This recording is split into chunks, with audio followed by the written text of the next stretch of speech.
Hello अस्सलाम वालेकुम। कैसे हैं आप सब लोग? उम्मीद है कि आप सब लोग खैरियत से होंगे और अपनी ज़िंदगी में एंजॉय कर रहे होंगे। मैं हूं आपकी होस्ट सैयदा बीरा हुसैन और आप देख रहे हैं मेरा चैनल ऑल इन वन। तो जैसा कि आपको मालूम ही है कि मैं अपने चैनल पर मुख्तलिफ़ औक़ात में मुख्तलिफ़ किस्म के वीडियोज़ लगाती रहती हूँ, जिसमें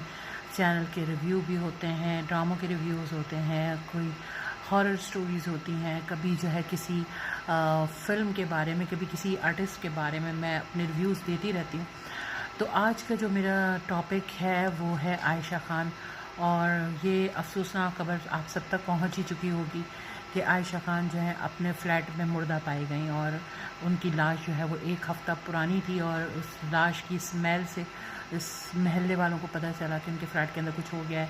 तो बात सारी ये है कि हम जब किसी ऐसे टॉपिक पे बात करते हैं तो यहाँ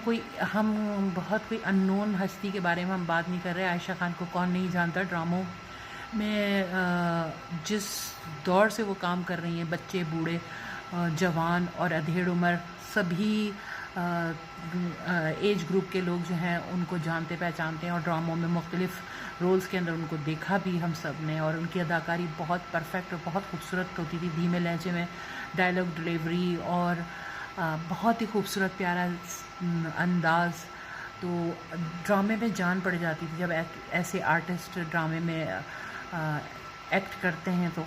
लगता ही नहीं है कि ये ड्रामा है या हम रियल स्टोरी कोई चीज़ एक सामने देख रहे हैं। ऐसे खूबसूरत लोग, इतनी प्यारी बातें और इतने अच्छे अखलाक वाले लोग जब दुनिया से इस तरह जाते हैं तो बहुत सारे सवाल पैदा होते हैं कि आया उनके साथ ऐसा क्यों हुआ। तो यहाँ बिहाइंड द सीन स्टोरी कुछ इस तरह की है कि आयशा खान बहुत खुश अखलाक, बहुत मिलनसार, बहुत ही इंसानियत नवाज खातून थी, और पता नहीं कितने घरों के चूल्हे उनके दम से चल रहे थे, और वो बहुत ज़्यादा लोगों की हेल्प करती थी और घरों में जाके ख़ुद उन राशन सप्लाई करती थी और लोगों की माली इमदाद बहुत जोश और वलवले के साथ किया करती थी। उनकी बारे में बहुत पॉजिटिव जो है वो चीज़ है। लेकिन जब उन्होंने अपनी प्रॉपर्टी का जो है वो बंटवारा किया और अपने बेटों को तमाम चीज़ें सौंप दी, तो आपको पता है कि जब कोई चीज़ जब तक हासिल नहीं होती हम उसके उसूल के लिए तगो-दो करते हैं, कभी खुशामद दरामद, कभी गम और गुस्से का इज़हार करते हैं, कभी जो है जोश और वलवले का इज़हार करते हैं, कभी बहुत ज़्यादा एग्रेसिव हो जाते हैं, कभी बहुत ज़्यादा स्वीट हो जाते हैं, और जब वो हमें हासिल हो जाती है तो उसके बाद हम उसकी कदर जो है वो बहुत कम हो जाती है। यही कुछ आयशा खान के केस के साथ हुआ कि उन्होंने जब प्रॉपर्टी का अपने बंटवारा किया तो जो चीज़ हासिल नहीं हुई थी उस वक्त तक तो ज़ाहिर सी बात है बच्चे साथ थे, उसके बाद उनका जो बेड़ा गर्क हुआ। अगर हम सोचें तो ये बहुत अफसोसनाक बात है कि किसी के जवान औलाद होने के बावजूद, स्पेशली जब बेटे हों और माशाल्लाह दो बेटे हों, तो फिर सवाल ये पैदा होता है कि आया ऐसे क्या अवामिल हुए कि बेटों ने बिल्कुल लाताल्लुकी का इजहार कर दिया। और एक हफ़्ता बहुत ज़्यादा टाइम होता है। मैं तो जब मेरी वालदा बीमार थी तो 1 घंटा अगर उनकी खबर मुझे नहीं मिलती थी तो मैं उसमें मैं ख़ुद उनको कॉल करके उनकी खैरियत मालूम करती थी कि अम्मी की खैरियत मुझे बताओ कि कैसी है अम्मी की तबीयत। हालांकि मेरी वालदा जो है वो हमसे बहुत करीब नहीं रहती थी, उनका डिस्टेंस बहुत ज़्यादा था, लेकिन उसके बावजूद हम सब बहन भाई उनकी कबरगिरी के लिए वक्तन फ़क्तन, मुल्क से बाहर वाले बहन भाई भी और मुल्क में रहने वाले भी, सभी उनकी जो है वो मतलब तीमारदारी भी करते थे और उनकी जो है वो कब्र भी लेते रहते थे कि आया वो खैरियत से हैं नहीं। यानी मेरा सवाल यहाँ ये पैदा होता है कि क्या कोई इंसान इतना संगदिल भी हो सकता है कि अपनी सगी माँ को एक कस्म कुर्सी की हालत में आप एक फ़्लैट के अंदर जहाँ वो तन्हा रहती हों, बुज़ुर्ग हैं, आप कभी वो स्लिप भी हो सकती हैं, कभी वो जो है वो बीमार होके मतलब गशी भी खा सकती हैं, कभी वो जो है बहुत ज़्यादा भूख की वजह से कोई खाना बना नहीं सकती हैं, या बहुत ज़्यादा स्ट्रेस की वजह से गमज़दा हों और मतलब किसी उसमें ब्लड प्रेशर का शिकार हो जाए, हार्ट फेल हो जाए। 10 तरह के सवाल इंसान के नेगेटिव सोच में आते हैं कि जी अगर हमने इनको तन्हा छोड़ दिया, खुदा न खास्ता इनके साथ कुछ हो गया, तो फिर हम सारी ज़िंदगी अपने आप को कभी माफ़ नहीं कर पाएंगे। लेकिन ये कैसी औलाद है कि जो अपनी माँ को मतलब इस हालत में छोड़कर और अपने मतलब ज़िंदगी में खुशियाँ मनाती रही। 1 हफ़्ते तक किसी ने पलट कर नहीं पूछा کہ آیا ماں کے ساتھ کیا مسئلے مسائل ہیں جو ماں کی نہ کال آئی ہے نہ انہوں نے کال کرنے کی کوشش کی. اگر شاید وہ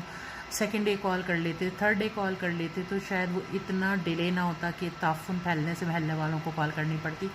تو یہ بہت ہی بری خبر ہے اور بہت ہی افسوسناک خبر ہے، جس پہ جتنا بھی جو ہے وہ افسوس کیا جائے کم ہے. کیونکہ یہ گلی محلوں میں جو ایسے لوگ جن کو ہم نہیں جانتے، جن سے ہماری مطلب مراسم نہیں ہیں، یا جو ایسے لوگ ہیں کہ جو مطلب ہم سے میل جول نہیں ہے ان کا، تو ہم ان کے بارے میں بھی سوچتے ہیں کہ دروازہ بند ہے تو یار 2 دن سے دروازہ بند ہے، خیریت تو معلوم کرو کہ آیا ان کے ساتھ کوئی پرابلم تو نہیں ہو گئی ہے. تو ایسی شخصیت جو سارے مطلب لوگ جن کو جانتے ہوں اور جن کے بارے میں بہت اچھے پازیٹیو مطلب لوگوں کے کمنٹس ہوں، تو میرا نہیں خیال کہ ایسی شخصیت کو 1 ہفتے تک کسی گھر کے اندر بند دروازے کے پیچھے اکیلا چھوڑا جا سکتا ہے. اور اولاد جیسی جو کہ والدین جتنی محنت کرتے ہیں ایک اولاد کو بڑا کرنے، جوان کرنے اور پالنے پوسنے میں، جتنی تکلیفیں وہ لوگ اٹھاتے ہیں، اسپیشلی ماں کی ہستی ایسی ہوتی ہے کہ جو دن رات ایک کر دیتی ہے بچے کو بڑا کرنے میں. اس کو اپنا ہوش نہیں ہوتا کہ وہ کہاں پر ہے، بچے کی سکون کے لیے اپنی نیندیں حرام کر دیتی ہے. لیکن ایسی ماں جب اس طرح مرتی ہے تو بہت سارے سوال پیدا ہوتے ہیں کہ آیا ہم کون سے ٹریک کے اوپر جا رہے ہیں، ہماری مطلب کیا سوچ ہے، ہماری مینٹلٹی کیا ہے، ہم کیا چاہتے ہیں، کیوں ہم جو ہے وہ اس طرح ماں باپ کو اکیلا چھوڑ دیتے ہیں کہ جن کی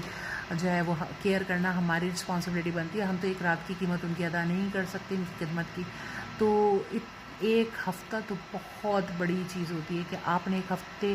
اپنے والدین کی، بہت افسوسناک بات ہے، یہ شرم کا مقام ہے ان بچوں کے لیے جنہوں نے اپنی ماں کو اکیلا چھوڑا اور وہ اس حالت میں مری کہ 1 ہفتے بعد لاش سڑنے کی بدبو کی وجہ سے ان کو جو ہے وہ دروازہ کھلوانا پڑا. اور 1 ہفتے بعد ان کی مطلب سمجھ لیں کہ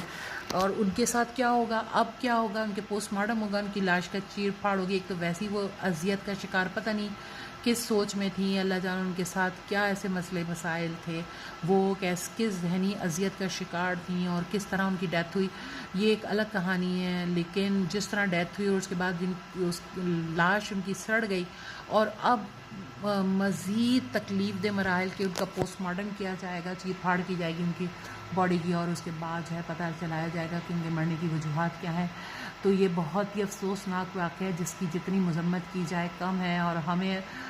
بہت اس واقعے پہ نوٹس لیتے ہوئے یہ بات بڑے افسوس کے ساتھ کہنی پڑتی ہے کہ آیا ہماری تربیت میں کچھ کمی ہے، یا ارد گرد کا ماحول جس طرح کا ہو گیا ہے کہ جو اولادیں اتنی لاپرواہ اور غیر ذمہ دار ہو گئی ہیں کہ جو اپنے والدین کو اکیلا چھوڑ دیتی ہیں، ان کی خبرگیری نہیں کرتی. تو ہمیں اس سے سبق لینا چاہیے. اور بہت ہی افسوسناک واقعہ ہے جس کی جتنی مذمت کی جائے کم ہے. اور میں بہت مجھے غصہ ہے، اگر شاید میرے سامنے ان کی اولادیں ہوتی تو میں بہت ایسی باتیں کہتی کہ شاید وہ برداشت نہیں کر پاتے. لیکن یہ میڈیا ہے اور یہاں پہ لینگویج بہت سوچ سمجھ کے استعمال کرنی پڑتی ہے. ہم بہت سی چیزیں اپنے دل میں تو غصہ کر سکتے ہیں لیکن لینگویج ہم نہیں بری یوز کر سکتے. لیکن اس سے بری کیا بات ہو سکتی ہے کہ اتنی بری اولاد، اتنی بری اولاد، اتنی بری اولاد اللہ میاں کسی دشمن کو بھی نہ دے کہ جو اپنے والدین کو اس حالت میں چھوڑ کر کے وہ مر جائے اور 1 ہفتے تک اس کو کوئی پوچھنے والا نہ ہو، اور اس کی لاش سڑنے کی بدبو کی وجہ سے لوگوں کو پتہ چلے کہ اس کی ڈیتھ ہو چکی ہے. تو اپنا بہت زیادہ خیال رکھیں، دعاؤں میں مجھے یاد رکھیں، اور خدا را اپنے والدین کی خدمت کیجیے اس سے پہلے کہ یہ